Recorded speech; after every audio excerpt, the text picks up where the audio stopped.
All right, hello and welcome to this online lecture for my HUP 112 Logic and Philosophy class, which I teach at LaGuardia Community College.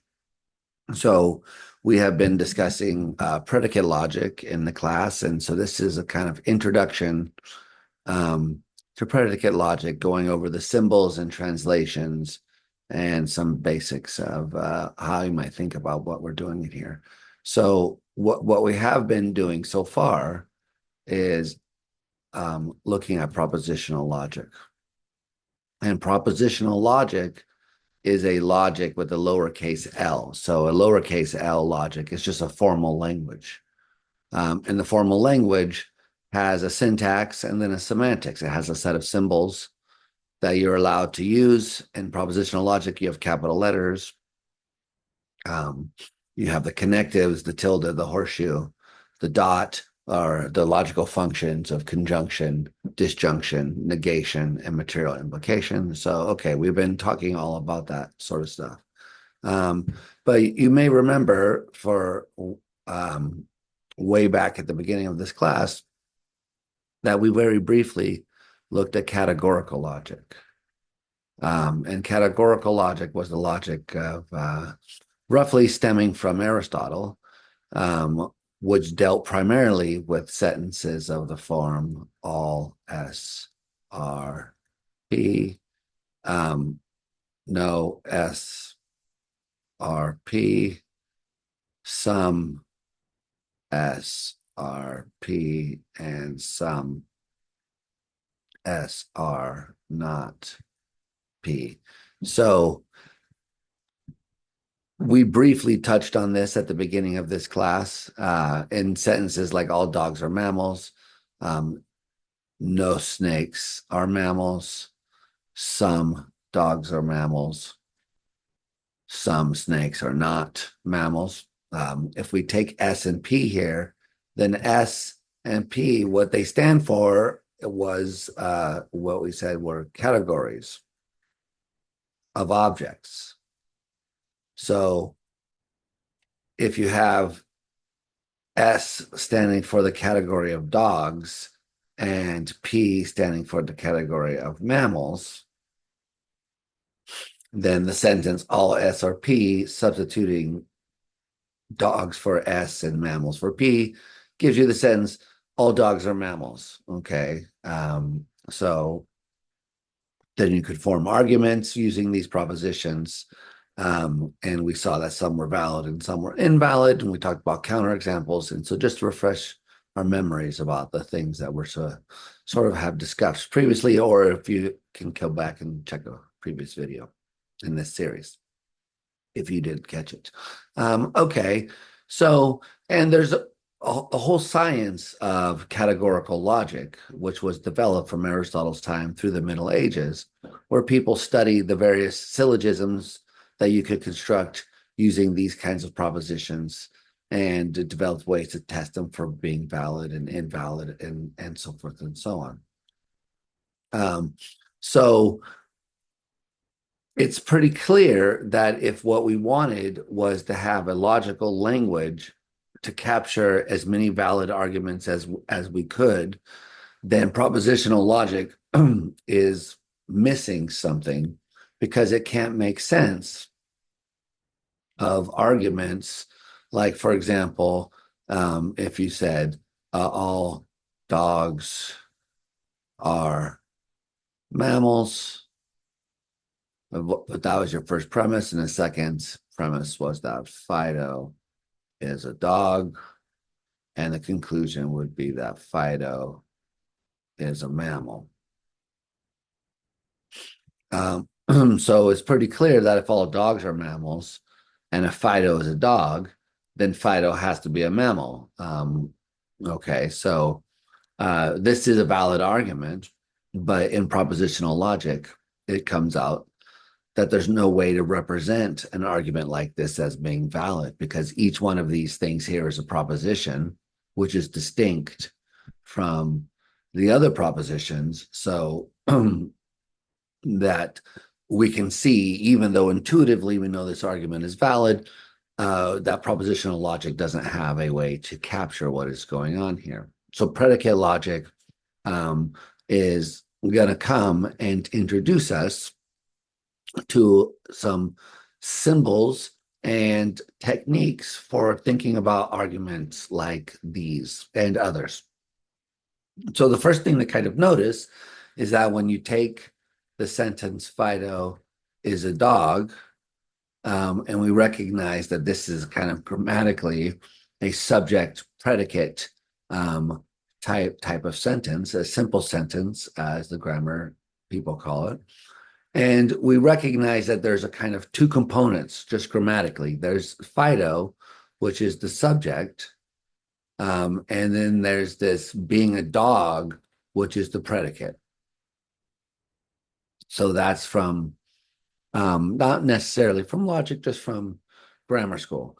Okay, so we have up until this point been treating Fido as a dog as one unitary sentence, and we would just represent it at the propositional level as F. And then we might represent the sentence Fido is a mammal as M. But by doing so, you kind of syntactically obscure the fact that there's something in common, which is that they're both about the same subject. They're both about Fido. So what propositional logic predicate logic tries to do is to introduce some symbols that allow us to capture these distinctions. So we will now say that our capital letters, oops, what is that?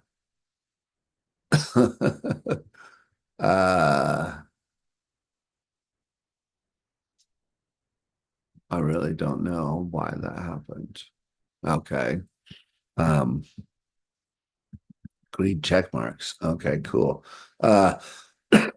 So we will say now that our capital letters A, B, C, D, etc., that these are going to stand for predicates.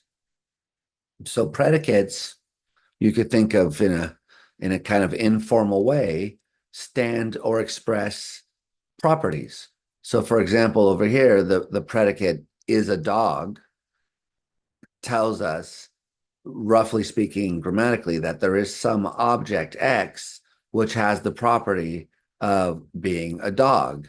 And then X here is what Fido is. And so if you take Fido and replace it for X, then you get Fido as a dog. But you could put Jerry, or if my dog's name is Frankie, or any other kind of named dog, or even a person. If you put my name in there, Richard Brown, and said Richard Brown is a dog, that would be false. So X, the predicate being a dog, turns out to be, well, there's this spot where you can put in something that looks like a name, and then this thing attributes a property to that object. And so we will use lowercase letters A, B, and C to be names. And we will say that the X here can be substituted with lowercase letters, which pick out names. Okay. And we will think of sort of metaphorically, we can now introduce something that we will call the domain of discourse. And we can just think of this thing as containing everything that exists.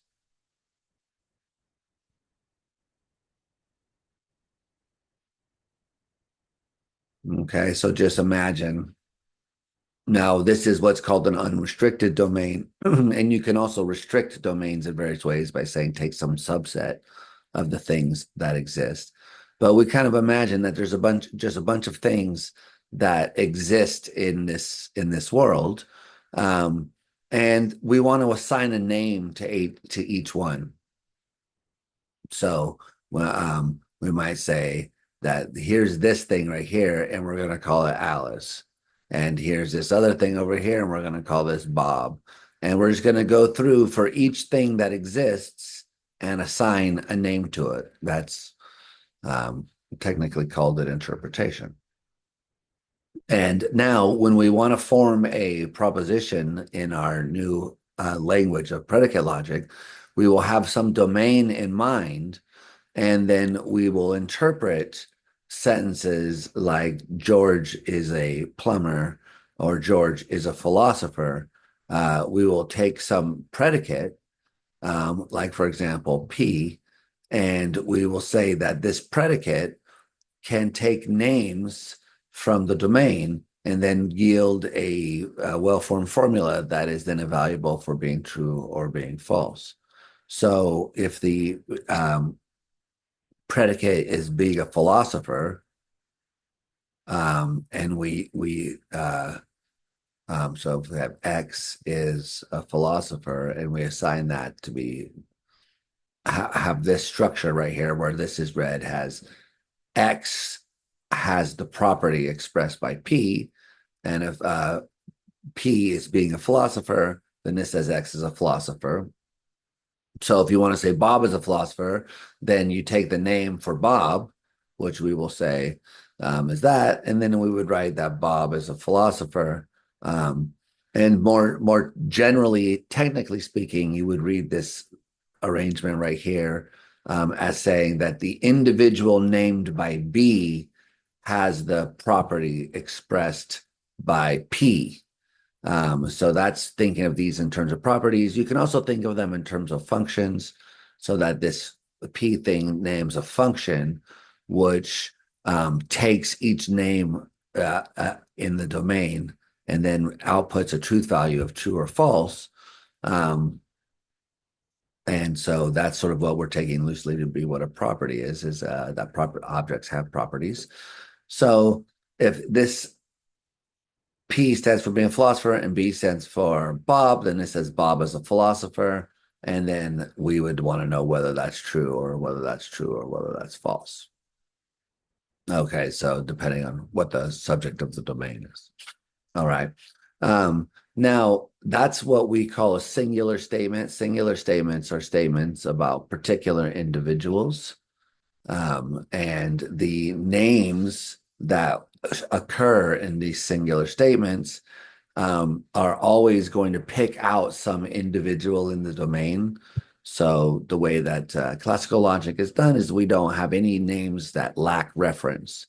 So these are a bit like names in natural language, but we would think of them as like name tags. Every lowercase letter that we have is going to be carried by some object that exists, which we sort of metaphorically think of as being in this domain. So predicate logic so far has these capital letters, but now they stand for predicates. And it has these lowercase letters, and these stand for names. And then we have this rule for forming well-formed formula that says that you can take a predicate and attach a name to it. So I could say that the individual named by A has the property expressed by A. So then I would want to know what these are, but at this point, all we need to know is that that's a well-formed formula. So at this point, all of the connectives of propositional logic that we studied come into play. So I could say tilde A. And now the tilde is still, as we thought before, having the form tilde lowercase p, where p is a well-formed formula. It's just now we've included that in our definition that AA is a well-formed formula. So this says it's not the case that the individual named by A has the property expressed by A. And then I can write, a dot between these. So P, B. So it's not the case that AA and B is P or having the property expressed by P.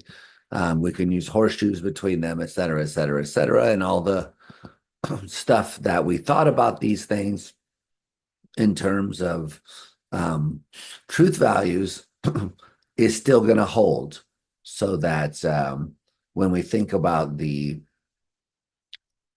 truth table definitions of things like P dot Q and P wedge Q and P horseshoe Q, those truth tables are still going to apply, given that we have these named singular statements. Now the P here could be A, and this could be P, B. And so all that's changed is we've kind of opened up the amount of structure that exists for us to observe. So we can capture syntactically some of what we think the structure semantically is, that these sentences are taking an individual and saying of that individual that they have a certain property. Um, okay. And then we try to as formalize that in some sense. And that's the kind of key idea behind predicate logic, the first step of the key idea behind predicate logic. How to deal with singular statements. Okay. Um, so we have a set of capital letters, we have a set of lowercase letters, we have the tilde, we have the wedge, we have the horseshoe. They're thought of in the regular way. And then we can build up all kinds of sentences. So we can already see that in the sentences that I had as our example from before, where I said all dogs are mammals, um,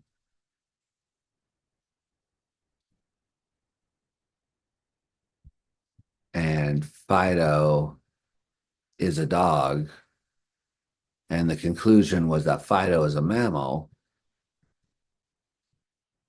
Now I can see that I have a way to translate at least two of these statements, um, because I can see that here is the predicate of being a dog, and here is the predicate of being a mammal. And this second premise is saying that Fido has a property of being a dog. And the conclusion is that Fido has a property of being a mammal. So if I take a predicate and I say that D stands for X is a dog, and if I have M, I guess you need X. Yeah, okay. If I have MX stands for X is a mammal, then I can represent the sentence that Fido is a dog. I need to have a name, so I'll use the lowercase f to stand for Fido, the actual dog. And then I could write the sentence Fido is a dog. I could write that Fido has the property of being a dog. And then the conclusion would be that Fido has the property of being a mammal. So if we would read this kind of generically as the individual named by F has property expressed by D, and the individual named by F also has the property expressed by M. And if D is being a dog and M is being a mammal, then this says, and if F is Fido, then this says Fido is a dog and Fido is a mammal. So we haven't quite found a way to translate the first premise yet, but we have a way to deal with singular statements that seems promising. And it's only this conventional idea that we write DF. And sometimes you might see, just if you looked around, you might see people put parentheses around it. I think people from math do this more because they're thinking of like F of a D of F, like a function, like you might see in mathematics. So in philosophy, we usually don't write the parentheses, although I think I remember when I was younger, maybe we did. But we sort of just by convention take this formula to read F is D, F is M without the parentheses there. So now what are we supposed to do with all dogs are mammals? Well, one way to approach this is to think about the Venn diagram that we spoke about oh so long ago. If we have dogs and if this circle represents all the mammals, then when you say all dogs are mammals and you think about the possible overlapping of dogs and mammals, and then you would need some kind of larger overlapping as well. we could label these areas like we did before. So if we label these areas, so this right here would be area 1, that little diamond shaped thing is area 2, and this over here, area 3, and then all the outside area 4.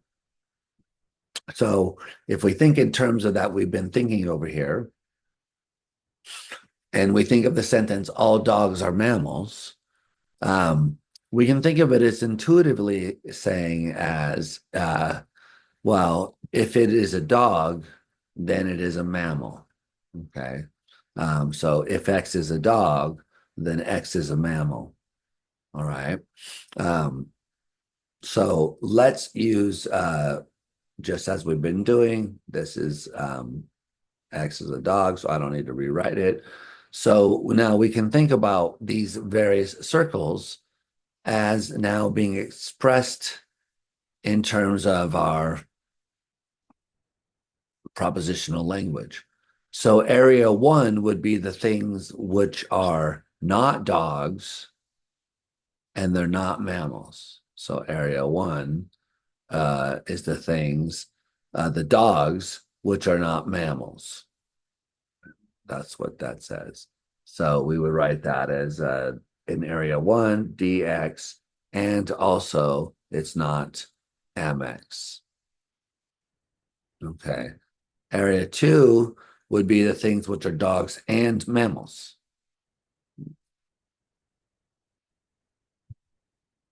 Yeah, using dot to mean conjunction.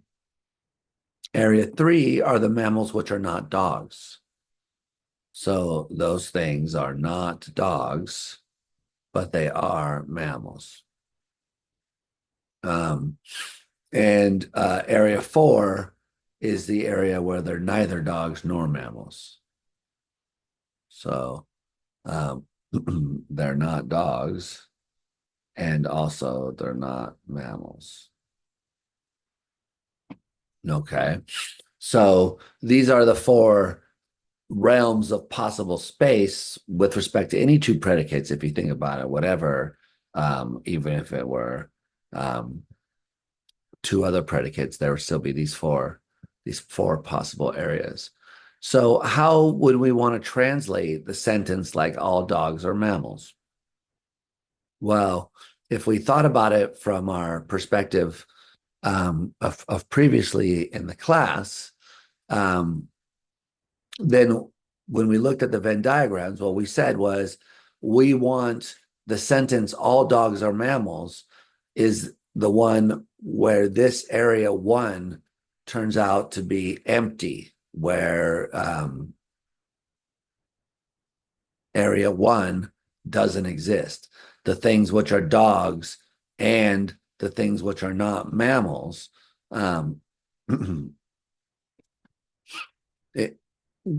there's nothing there.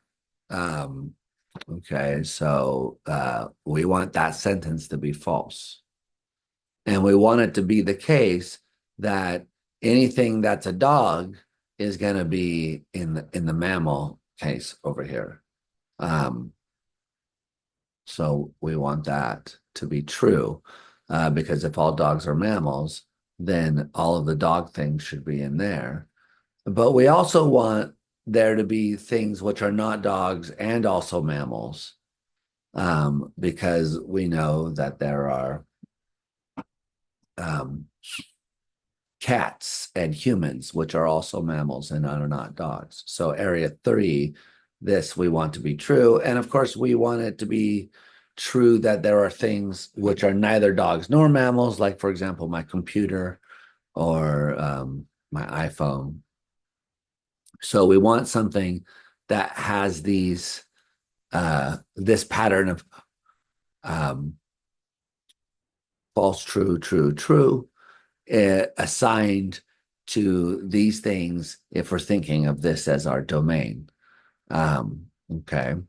So what we want to do then is if we're thinking about all dogs, we want to use some syntactic element that's going to tell us how to interpret the X in each one of these statements down here.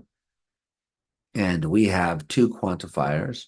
We have what we call the universal quantifier, and we usually take a variable and write it in parentheses, although in the old days we used to write um, an upside down A. And the way you syntactically pronounce this is for all x, and then you read whatever comes after it. And we say that the universal quantifier syntactically behaves somewhat like a tilde, so it will quantify whatever's right next to it. So if we say for all x, fx, then this quantifier is governing or binding this variable. And what that means is that it's telling us how to interpret it, because quantifiers are a part of a language that answer the question, how many? And so if it says X is F, and you want to know how many of the X's are F, this thing tells you right here that all of them should be. So for every named object in the domain, you should be able to substitute that name in place of X and get a true statement if this sentence is true. And so this quantifier would be only governing this right here, and therefore this thing itself counts as a well-formed formula. And you could, have sentences like for all x, x is f, and then put a horseshoe and say, therefore, f is a is f. So this quantifier is just applying to this x, and this is the well-formed formula. This now says P horseshoe Q, so we can interpret it as saying P horseshoe Q, where the P part is for all x, x is F, and the Q part is that A is F. So we've just expanded what counts as a well-formed formula, but we're still applying the same truth functional analysis at that level. We haven't got to talk about just quantifiers just yet. And then finally, just like there's a difference between saying tilde F and tilde parentheses F dot H. Okay. So now the tilde here applies just to AF.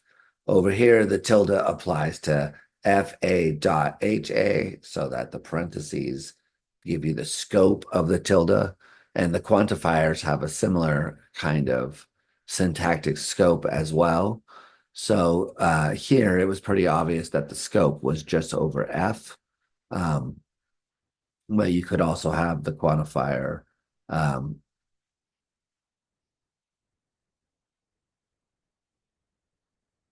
now in front of the parentheses, telling you that this thing, this is the main operator. It says for all x, if x is f, then x is h.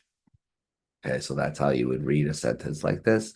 Whereas this sentence says, for all x, if it's the case that for all, if it's the case that for all x, x is f, then a is f. That's what this sentence says. Whereas this one says that other thing, for all x, if x is f, then x is h. Okay. All right. So when we're over here looking at the sentence, all dogs are mammals, and we're thinking in terms of the universal quantifier, and I'll talk about the flip side of that, which is the existential quantifier shortly. If we're thinking in terms of the universal quantifier, then it seems that we would write for all x, if x is a dog, then x is a mammal. Okay. And what this sentence is telling us is that you should be able to take any name in the domain and substitute it in place of x and get a true statement. So that's what it would mean to say that for everything, if it's a dog, that it's a mammal. And we saw that earlier that we analyzed that in terms of these four areas of the Venn diagram and which ones would be true and which ones would be false. Um, okay. And it's kind of, if you look at this and you think about a truth table where you have dx as one of the elements and mx as the other elements, and then you think about the interpretations of so let's just draw that out. If you have dx here, and then mx, okay, and you know that these can vary in all the four ways that we know and love from propositional logic. And you're thinking to yourself, so what sentence of proposition of functional wise, truth functionally, captures the idea that this says that when all dogs are mammals is true, that area one doesn't have anything in it, that there are no dogs. Well, if you wanted to represent that more, it would be tilde in front of this.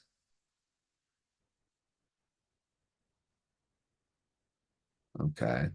All right. So, and then with these other cases, it comes out to be true that all of the dogs are mammals, even if of the things that are not dogs and not mammals. Because if it was a dog, then it would be a mammal. So, what does that remind us of? Well, dx dot mx is going to be true when both of them are true.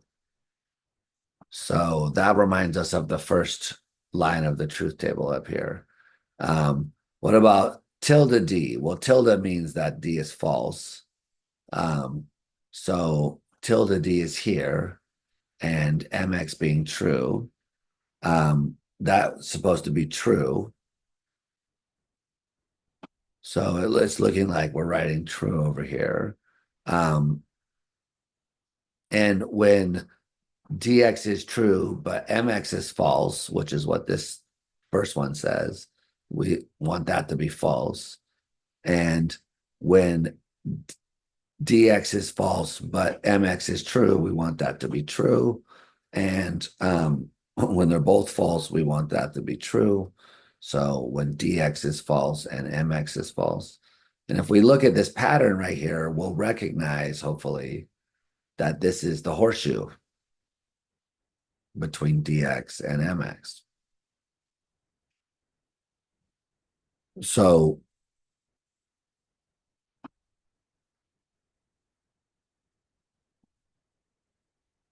connecting the kind of idea of what the meaning of all dogs are mammals from categorical logic was to thinking about how you would represent that in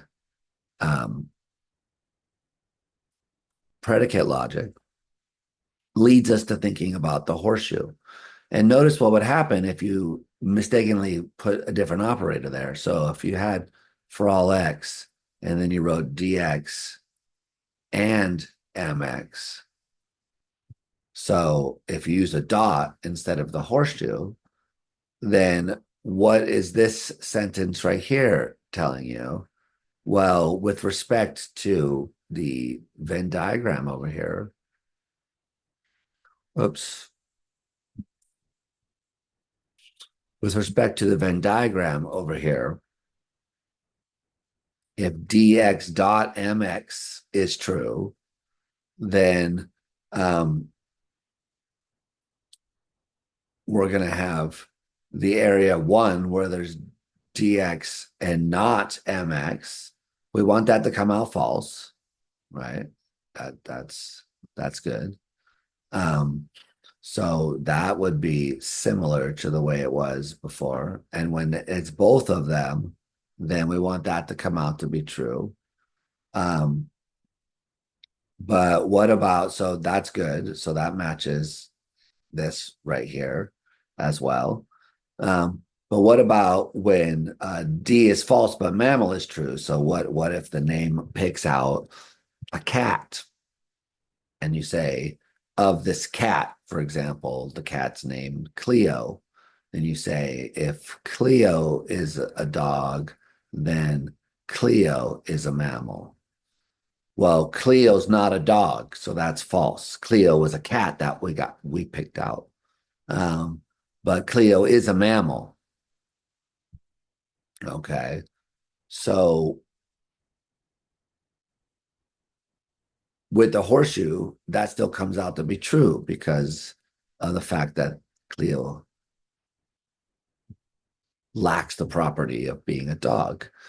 But we still are trying to capture the fact that if Cleo were a dog, then that would be the case. Now, if this were a dot right here, then you get a different description because if Cleo is a cat and therefore Cleo is a dog is false, but Cleo is a mammal, then this whole sentence comes out false because Cleo is not both a cat, a dog, and a mammal. She's just one of them. So in this case, you would get that these two sentences down here at the end were false. Um, but then that doesn't really make sense of the idea that everything has this property. Because what you're all only so all of these areas over here would be false. Um, and so you're saying something much more restrictive, which is, as you can kind of see from the Venn diagram, which is that everything is a dog and a mammal, that the only area where there's things which are true is in the overlap of the dogs and the mammals. And if your domain consists of everything, then that sentence is going to be false because, for example, I'm not a dog, but I am a mammal, and this pen is not a dog, nor is it a mammal. So this property, dx.mx, does not apply to everything.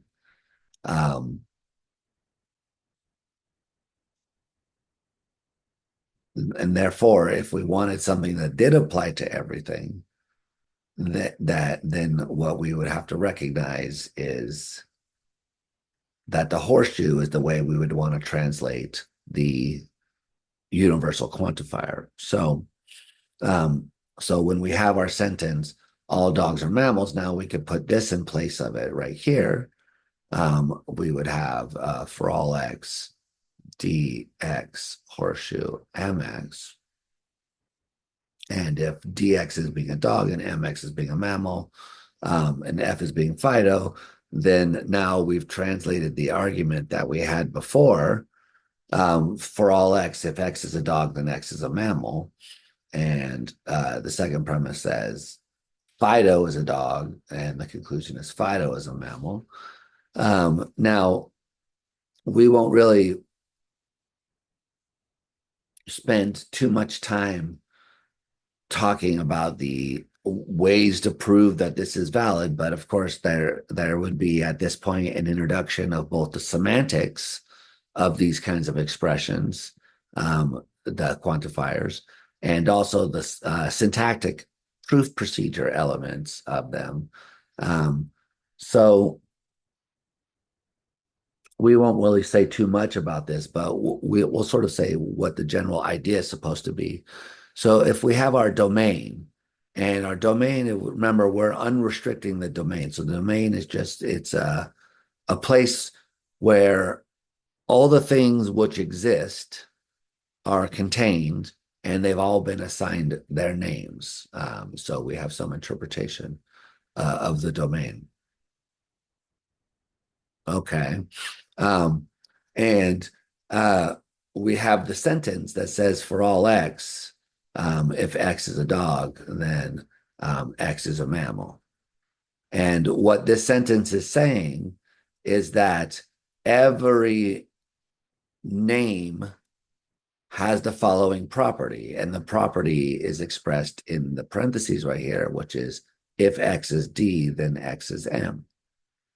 So intuitively, we could think that what this is telling us is that you could take all the names in the domain, and this sentence would be true, and therefore we can build a model of this domain and interpret this sentence in an applied way. So, for example, suppose that we had a domain that just was restricted and just had these three objects, A, B, and C. Then if this sentence is about this domain, then what it really says is that the individual A has a property that if D, then M, and the individual B has that property, and the individual C has that property. So we can see that it looks like a conjunction. The interpretation of this sentence in this domain is as that this conjunction, so we would, if we wanted to really respect the rules that we've been learning, we would have to identify what the main operator was. But this sentence captures now the idea that every individual in the domain has this property. And you can kind of see that no matter how many people in the domain, how many objects you had in the domain that had names, that this sentence being true in that domain would just mean you added more dots and then more names saying if that name, then if D, if that name has D, then that name has M. So in a domain that just has three individuals, you get this kind of expression once you interpret it. So you go from the horseshoe to the dot now. Why? Because we're saying everything is this way. So the dot will be true only when all of these are true. So this dotted expression really says P dot parentheses Q dot R if P in this case is D A horseshoe M A, and Q in this case is a D B horseshoe M B, and R in this case is D C horseshoe M C. So given that interpretation, this sentence here would be true only when all of the elements are true. So it's only true when this is true, and this is true, and this is true. So now we can just straightforwardly go back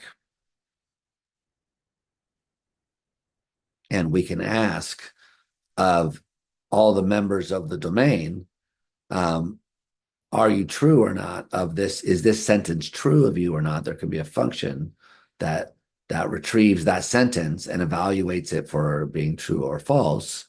And then we would know whether everything in the domain had that property. So if our, let's suppose that we had that A was a dog, and that B was a cat, and that C was a chair. Okay, so let's assume that in reality, that's what these things were. And then we assign the name Alice to the dog, and we assign the name Bob to the cat. We assign the name C to the chair. Okay, and now we want to know, are these sentences true given this model of the universe? So that we look at the first sentence, it says if A is D, then A is M. So A was a dog. So is A a dog? Yes. Is A a mammal? Yes. So the truth table for the horseshoe says this sentence is true. Okay, so now B is a cat now. Is Bob a dog? No. Is Bob a mammal? Yes. what does the horseshoe tell us? Well, in this case, the sentence is true. So now, so this part is true. And now we want to see, is this true? So what about when it's a chair? Well, is a chair a dog? Obviously not. Is a chair a mammal? Nope. Is this sentence still true? Yes. If the chair was a dog, then the chair would be a mammal. So this sentence is true, which makes this sentence true, which makes the whole sentence true. So it's true of every member of the set of objects that if that thing is D, then that thing is M, even of the things which aren't the dogs. So that the sentence, all dogs are mammals,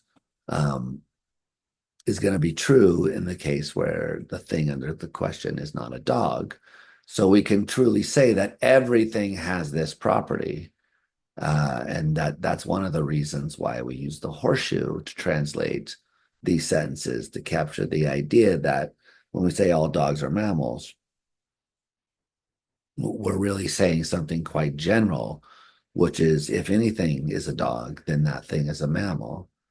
And as we saw, we interpret that in a very, very general way as saying literally for every object, if it's a dog, then it's a mammal. And it turns out, because of the way the horseshoe works, that this is going to be true. You could kind of read it off from thinking about the Venn diagram under these assumptions.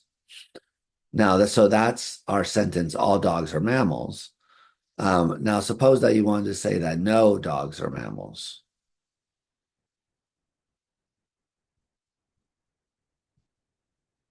Well, the way we do this in predicate logic is we take no as meaning none. And so we use the universal quantifier and we say for all X, if it's a dog, then it's not a mammal. Okay. So now intuitively, we want this to be false because dogs are mammals. So we want the sentence, no dogs are mammals, to be false. So if we take our three individuals from before, then we can interpret this sentence as saying DA horseshoe tilde MA and DB horseshoe tilde MB and DC horseshoe tilde MC. So the only thing that's changed here is that we have the tilde of here, which is how we're capturing no. Now, is this sentence really false with D being dogs and M's being mammals? So remember that Albert was a dog. So it's true that Albert is a dog. Is Albert a mammal? Well, yes, Albert is a mammal. That's true. So the tilde applied to that turns this sentence false. True and false with the horseshoe returns false. So this sentence is false. And therefore, you can see that the whole sentence is going to be false. But just to carry through here, Bob was a cat, if you recall. So it's false that Bob is a cat. Is Bob a mammal? Yes. And is that false? Therefore, yes. But with the horseshoe, this turns out to be true, actually, surprising. And then of the chair, is the chair a dog? No. Is the chair a mammal? Well, that's false. So then a tilde of that makes that true, and this arrangement makes this true. So these two over here are true, strangely enough, but this one here is enough to make the whole sentence false. So this sentence, for all X, if it's a dog, then it's not a mammal. It does turn out to be false when you interpret it as a kind of extensive dot. And so this is one of the key ideas of predicate logic, is that we can think of these quantifiers as telling us how to form sentences that don't have quantifiers in them, so that we could think of it as saying, go to the domain and pick any name that you want, and then that sentence should be true. And so now we could finally sort of see how that original argument that we started with comes out to be valid, because if you remember, we translated it as saying for all x dx horseshoe mx. Um, and the second premise was that Fido was a dog, and the conclusion was that Fido was a mammal. Um, so now we have a way to interpret this first sentence in the way that we were just discussing, which is to think of a domain as containing a bunch of objects which have names, and then producing the sentence in the form of this long conjunction. Um, and one of those names is got to be Fido, if Fido really is a dog, if number two is true. So in the domain, if the second sentence is really going to be true, then in the domain there has to be an object which this thing is a dog, and its name is Fido. And it has to be that Fido is a dog is true. Why? Because if this argument is valid, then this, and we have to ask what happens when the second premise is true, when both of the premises are true. But when the second premise is true, just to get us started, if it's true, then in the domain there's some object named Fido that is a dog. So now if the first premise is true, then it says that for every name in the domain, you could produce a sentence of the form that name, if D, then M, and it will be true. So there's a sense in which this first sentence should have as one of the dot components the sentence that if Fido is a dog, then Fido is a mammal. So we can sort of see intuitively how that's the case. That if the domain has Fido in it, and if this sentence is true, then the sentence D, F, horseshoe, MF has to be true. And then what you kind of see that this is just modus ponens, because you have if DF, then MF, and this is DF, and that's MF. So we can see that there's a way of thinking of these things semantically in terms of being conjunctions, and then they tell us how to go to the domain and to fill in these interpretive these models or interpretations of those sentences, and then we can apply the rules that we know and love from before. That gives us a way to move forward with predicate logic. Now, we won't really go too much into these details, but you could sort of see that the beginning of the syntactic side of things, because we have something here that looks like modus ponens. We have P horseshoe Q, P and Q, as long as P is that Fido is a dog and Q is that Fido is a mammal. So as long as you assign those interpretations, then this sentence says P horseshoe Q, and this sentence says P, and this sentence says Q. So it looks like you could do all kinds of natural deduction using these as the basic elements now. And now, of course, you would need some way to go from this sentence right here, which says for all x, if x is D, then x is M, to producing this sentence. But that would require introducing a rule which allows you to move from a sentence like this to a sentence like this. And of course, there is such a rule. It's called universal instantiation. I'm not really going to require you to know about it, but I do have a video on it if anyone is interested. So that's the syntactic side of things. And semantically, we know how to interpret these kinds of things in a way that we could assign truth values to these sentences and then formally show in our old ways using truth tables that certain instances of these things came out to be true. And then more generally, we can just reason and think about what these things mean and see that if for all x, x is D, then it's M. Then, of course, F, if it names an object, which our names have to, then that's going to hold for that because it says for everything. These same ideas, of course, allow us to see how an argument might be invalid. So if we take an argument that said that um, all um,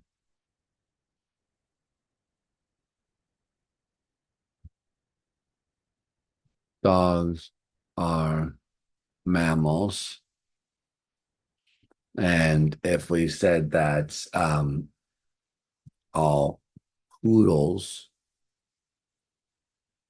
are mammals, and if our conclusion was that all poodles are dogs, then we can see that this isn't that these premises are all true because all dogs are mammals and all poodles are mammals. Those are true. And the conclusion, all poodles are dogs, is true. But so even though these sentences are all true, we can see that the argument's invalid because there could be a counterexample which allowed the premises to be true and the conclusion to be false. And we can kind of see that by translating this into our predicate logic um, and showing how that's the case. So the first sentence says that all dogs are mammals. If we take D and M as we have been before, and then for all X, if DX, then MX would translate all dogs are mammals. And the second premise, now we have P for being poodles. So if PX, then MX. And then the conclusion here is that for all X, if it's PX, then it's a DX. Okay. So these would be what sentences we would arrive at. And now we could think about the domain. So if we have a domain over here and we're thinking, okay, so what would happen if we make these two sentences true? Well, okay. So then there'd have to be things in there which had the property of G and then M. And then also if they had the property P, then they have M. So that would make these guys true. But what would make this guy false? Well, remember that what we said from before is that when this sentence is false, then that means that in the domain, there is some object, some name for some object, which is the P thing, but lacks the D thing. Okay, so that's sort of what we were just previously talking about. So that means that if this sentence down here is false, then there's got to be some object in the domain. Call it A just to make things easy on ourselves, and say that A is in the domain. It's a name for some object, and A has the property of being P, but it doesn't have the property of being D. So what that's to say is that tilde D A is true. Okay, so that's true. That would make the conclusion false. Okay, so if we had one object in there that had the property P but not D, then the conclusion would be false. So now looking at the other two premises, what does, in terms of this statement A here, what do we get? Well, we know that D is false. So, for example, in the sentence D, A, horseshoe, M, A, then we know that the DA part is false. So, okay, so that means, well, the whole sentence is going to be true because the DA part is false. Is the MA part false? Well, we don't know. This model doesn't specify that. So we would have to um, specify whether A has the property of being M or not. But you can kind of see it doesn't matter, because if A has a property of being M is true, then the sentence is true according to the horseshoe. And if it doesn't, then the sentence is true according to horseshoe. So the first premise is true. What about the second premise, which says that if you're a poodle, then you're a mammal. So we said A is a poodle. Um, okay, so that's going to be true right there. Um, and we said tilde DA is true, but we haven't said anything about M being a mammal. We said it could go either way according to the first premise, but now we see if it goes where it's false, this sentence will turn out to be false. But we said it could be true up there. So now what we want to say is that um,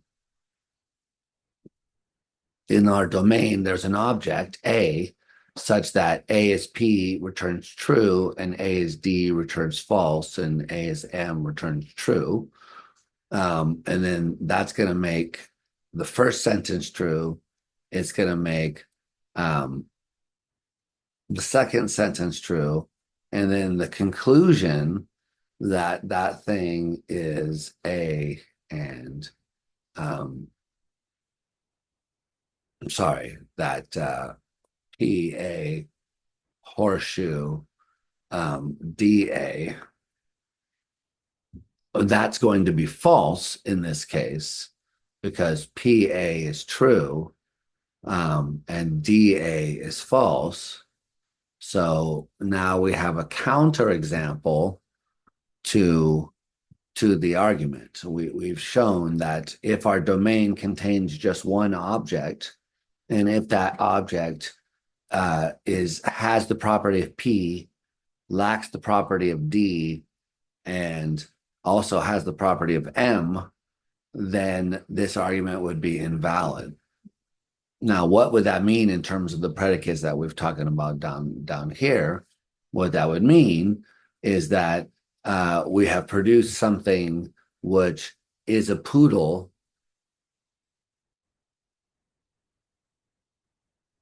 and not a dog. Now, around here on planet Earth, that's not the way things are. Things which are poodles are dogs. But in terms of just the relationships of the predicates, that's a fact that we learn from English. It isn't a fact about logic itself, whereas predicate logic just says, look, just by knowing the relationship given in 1 and 2, is it possible that you could make the relationship in 1 and 2 true and the conclusion and the relationship and the conclusion false? And the answer is yes. It's fairly simple. You just need something that satisfies this pattern. And so, that's fairly easy to produce examples of, even if you don't think about the actual case of dogs around here. You certainly could imagine that if, there were dogs, poodles that were not dogs, this would not be enough reason to conclude that all poodles were dogs, because there's something basically wrong with this structure that allows you to have these kind of counterexample moments where you say in the domain, there's got to be something that exists like this if these two things are true. And that's kind of what we were doing over here, was saying, look, when you want to test an argument to be valid, you sort of wonder if what the conclusion says, let's picture a domain where that conclusion comes out to be false, and then ask ourselves if that in that domain, the premises are going to be true or not. So we do have a way to decide whether an argument is valid or invalid in a semantic fashion.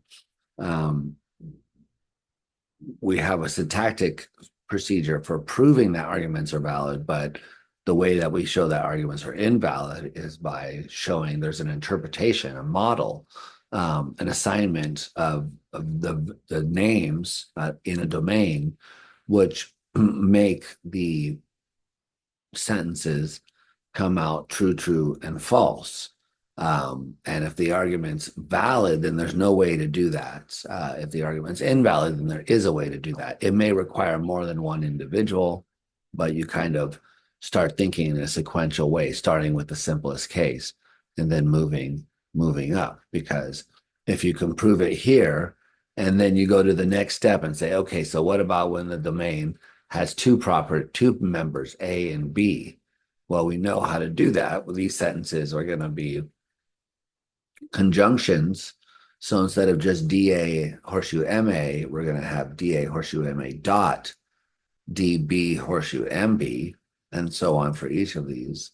But it's pretty clear to see that if this makes one part of them false, then the other ones will be false in the conjunction. So you're still going to get the same result.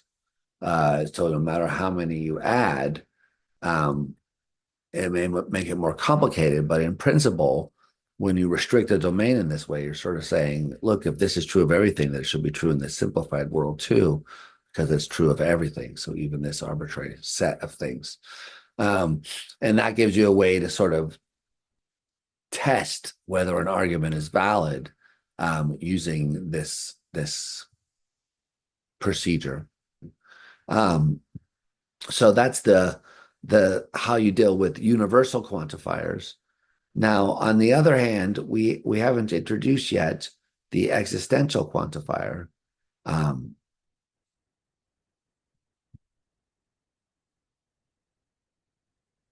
the existential quantifier is written as a backwards E and then a variable. So there exists an X, a Y, a Z. And the way you pronounce it is there is an X, Y, or Z. Or you could say there exists an.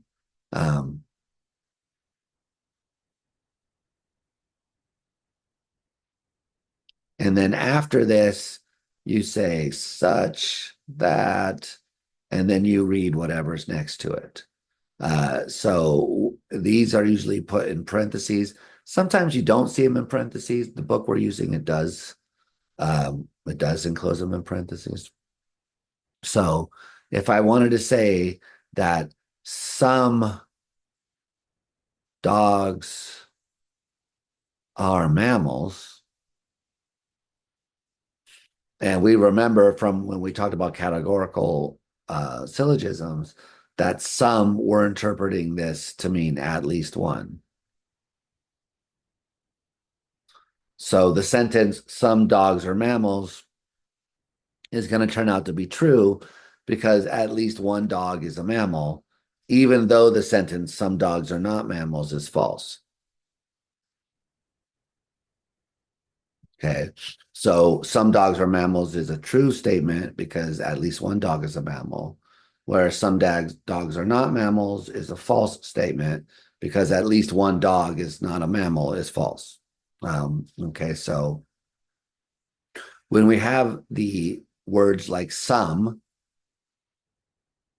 we're going to introduce the existential quantifier, and we're going to say that this can be translated in this way. So when you say some dogs are mammals, we're going to say what you're really saying is that there is some object, which is a dog, and it's also a mammal.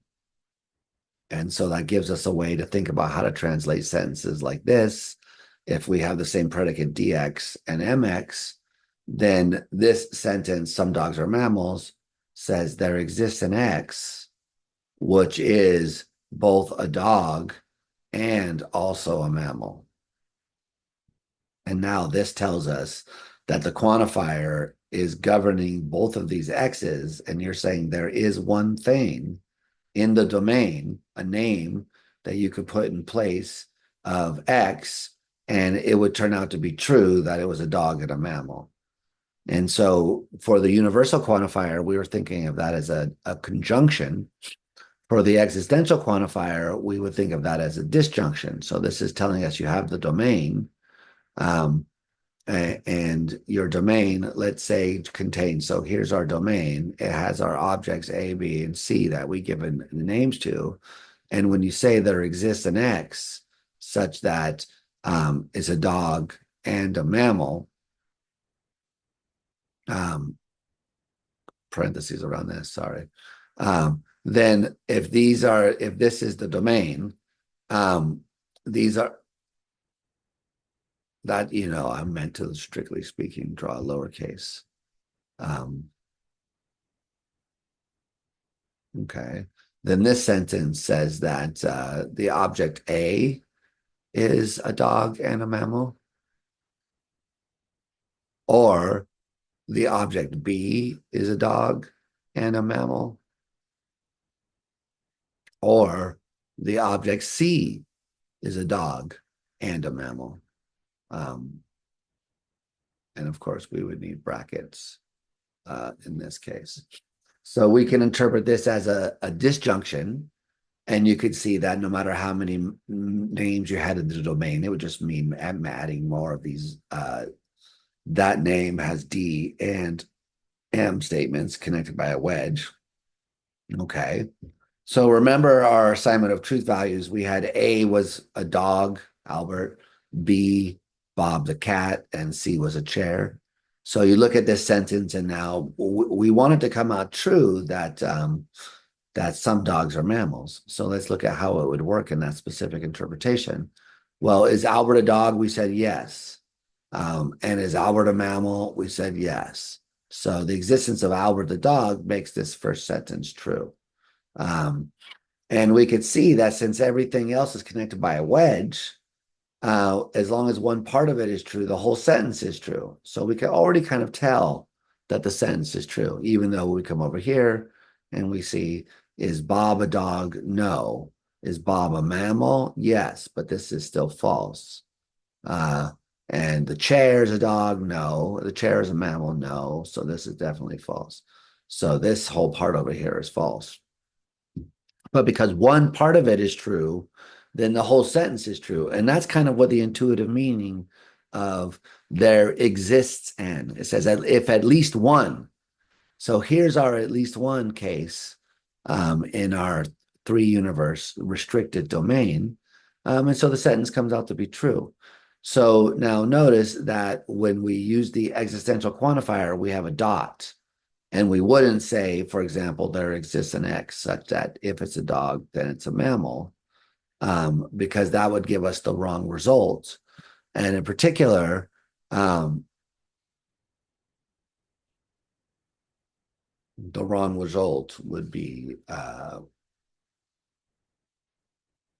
as follows. So in the sentence that we have up there, if we have DA, horseshoe, MA, these are wedges. So now the sentence, Albert's a dog, then he's a mammal, that's going to be true because Albert is a dog and Albert is, what? Why did it disappear? And Albert is a, whoa, that's strange that that's happening. How did that happen? What is going on? So this is true. Okay. And true. So that makes that true. These guys all disappeared too. Okay. So it looks like, sorry, I was checking to see if these things were disappearing. So it looks like you're thinking to yourself, well, gee, isn't the same thing true that this part's true, so the whole sentence is true, right? And yeah, in this domain, this sentence, it accidentally overlaps. But imagine what would happen if we restricted our domain further and we just had B and C. So we didn't have Albert anymore, the dog, but we have Bob, who's the cat, remember, and C, which is the chair. Okay. So now we have only this second part of the, we got rid of Albert. Okay. So now, but now what happens? Is Bob a dog? No, Bob was the cat. Is Bob a mammal? Yes. Is this sentence true? Yes. Is the chair a dog? Uh, no. Is the chair a mammal? No. Is this sentence true? Yes. So when you have these two being true, then the overall sentence is true. So in this domain where there's only these two objects, this sentence turns out to be true because there is an X, which if it's D, then it's M, turns out to be true because these objects, if they were dogs, then they would be mammals. Um, that is a true statement of them. Um, so this can't be what we mean when we say that um, that there's at least one dog which is a mammal, because it's going to turn out to be true in cases where there are no dogs. So it can't be what we mean when we say that. So the horseshoe would be the wrong way to interpret what is going on. Um, in this case, and you would want there to be a dot. So we can then see that these quantifiers interpreted semantically as telling us how to think of a domain of objects that have names, and then ways of taking those quantified statements and forming statements about objects in a certain domain. Now we have a way of thinking about when these things are valid or not, and when they're invalid. And that allows us to do all sorts of interesting things. So, for example, it allows us to think about why we take sentences like all unicorns have horns. So here we have two predicates. We have the predicate you, which is that of being a unicorn. And we have H for being horned. And this sentence here says for all X, if X is a unicorn, then X has horns. Okay. Now, of course, there are no unicorns. So when we look at our domain and we're thinking about the relationship of unicorns to the objects that have horns, so here's all the things that are unicorns in here. Here's all the things that are horned, and here's all the neither out here in this area. So this is the whole domain. Of this is a subset. So this UX circle is empty. There's no so even the overlap of that with the horned objects doesn't exist. It's empty. But it still seems like of the things which do exist, that if they were unicorns, they would have horns, because this sentence really just says, look, of anything that's a unicorn, it's going to have a horn. So remember that in this area 3, as we called it before, is the area where you have things that are not unicorns, but they do have horns. And area 4 are the areas where they're neither unicorns. So that's the area out here. They're neither unicorns nor are they horned. So this is where you and me and dogs and tables and chairs are. So if the sentence all unicorns have horns is going to be true, then it's got to be true in virtue of the things that actually do exist according to the way we know that things work, which is that there are no unicorns. Where you might wonder what a unicorn is, but I'm defining it as a magical creature with a horn. So given that there are, or, you could, if you don't like that, if you think there are unicorns, you could say, all vampires drink blood or whatever. And if you think about when a sentence like that, like, should it be true? It seems to me that it is true, And the same would be true if you said, all T Rexes are carnivores. So there are no T Rexes left anymore, but it still seems like it should be true that if something was a T Rex, then it would be a carnivore. So it's got to be true in virtue of the things that do exist in the domain, which means that we want this horseshoe to be here. And it allows us to understand how you could quantify over predicates that don't exist and still say things that are true of them, because what you're basically saying is that for every name in the domain, it has this property that if it's a unicorn, then it's a horned object. And that turns out we can define in a way that's true of everything, because material implication does a really good job of that. So we have a way of preserving that idea that the sentence is true, even though there aren't any unicorns. And the sentence, for all X, if it's a T Rex, then it's a carnivore, is going to be likewise true, because even though it's literally the case that there are no T Rex, and so for any name that exists, the name that thing's a T Rex will be false. For things that currently exist, then we're still going to have this sentence come out to be true because of the horseshoe. So that's very nice. Now, what's sort of weird is that it may make sense to say that all unicorns have horns, but of course we could also equally sell for all X. If it's a unicorn, then it doesn't have a horn. So this sentence we saw came out to be true.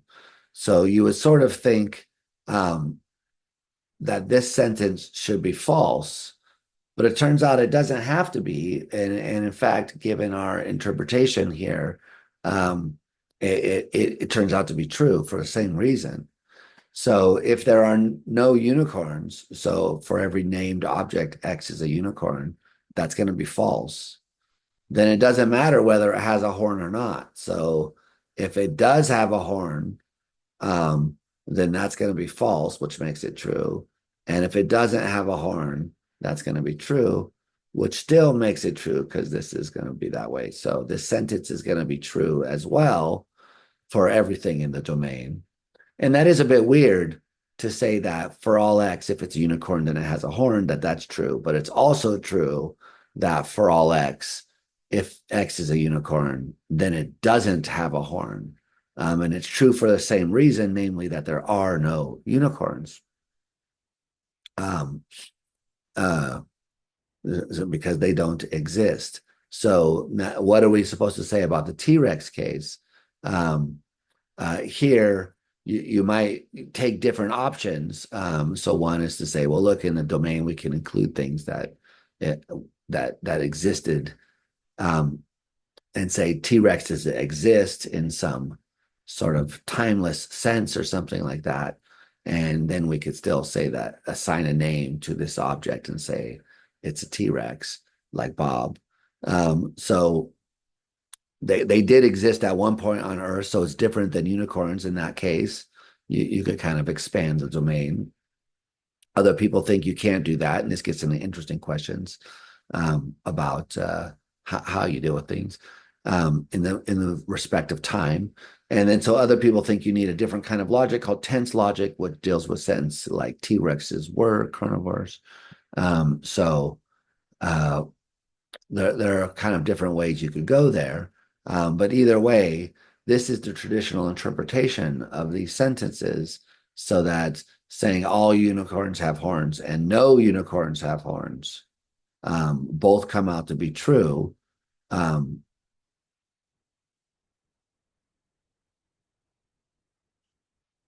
So in Aristotle's logic, these two sentences have to have opposite truth values. They could both be false, but they couldn't both be true. They called that being contrary.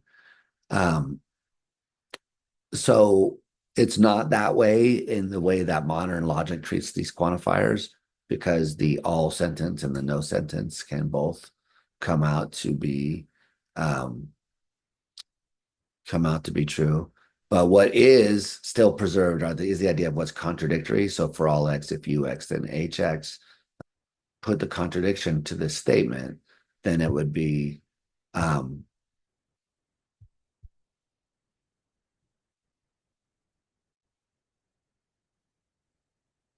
a tilde in front of the whole statement. And there would be a horseshoe inside too, since I should have not jumped right to that. So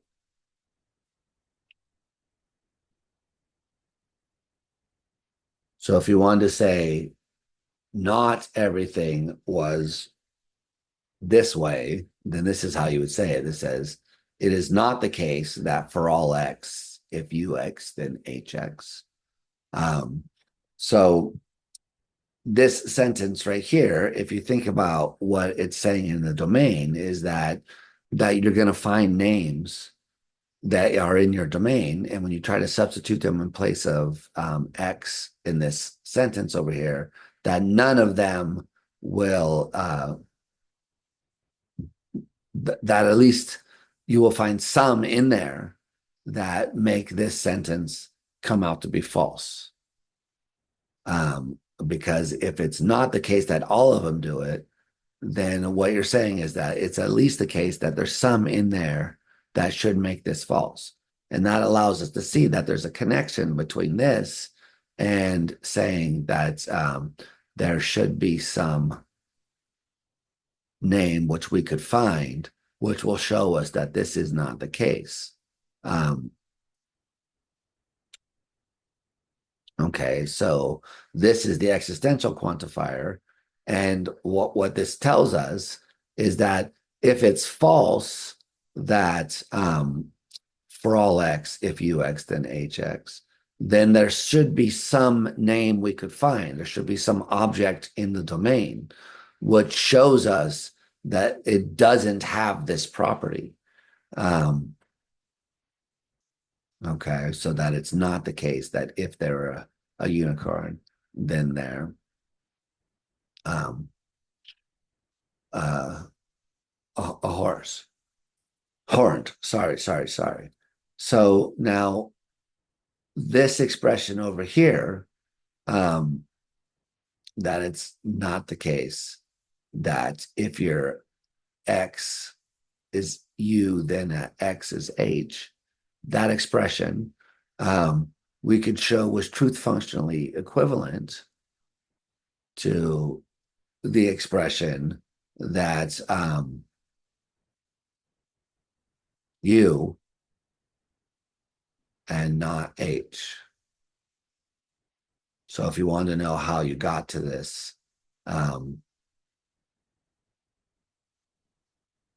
there's a couple of steps, but it's sort of, you could think about just intuitively what this is telling you, that it's not the case that if you, then h. And so if it's a tilde in front of this, you want this, what you're saying is you want this whole sentence to be false. And the only way that this sentence could be false is if this was true and that was false. So if there exists something that this is false for, then that would mean that it had this pattern right here, which is to say that it would be u, but not h. So there's a way of thinking about what this says that leads you to think that this is true. And so that now we can see that this idea that the quantifiers, when they have a tilde in front of them, you can sort of think of it as the equivalent to the tilde being on the other side when you change the quantifier, by this chain of reasoning that we just expressed. And now what this basically tells us, that if the opposite of saying everything is this way is saying something has the first but not the second. So in order to show that if this sentence were true, there'd have to be some object which was a unicorn and didn't have a horn. But that, of course, there's no object that's going to do that. So this is going to be false for every for our names here. And so it's not the case that there exists an X such that UX and tilde HX. So we still preserve the old idea that the sentence all unicorns have horns and the sentence some unicorns don't have horns are contradictory, that they have opposite truth values. But we kind of have this burden here of how these things work. Okay, so maybe that's enough for one lecture. We'll come back and do the examples from the book in the other lecture.